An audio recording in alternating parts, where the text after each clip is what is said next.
In this video, I will show you how to get student discount on Publix online.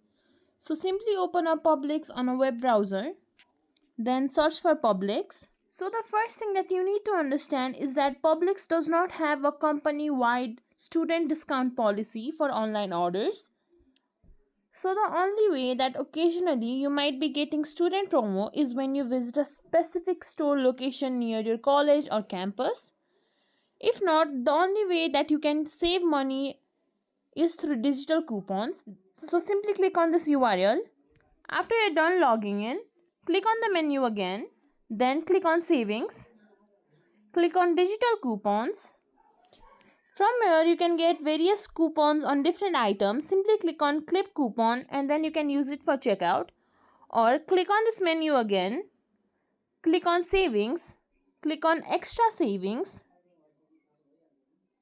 Here you might be able to get other savings as well. And that's it. If you think this video was helpful, please like, share, subscribe to our channel and leave us a comment down below. Thank you for watching.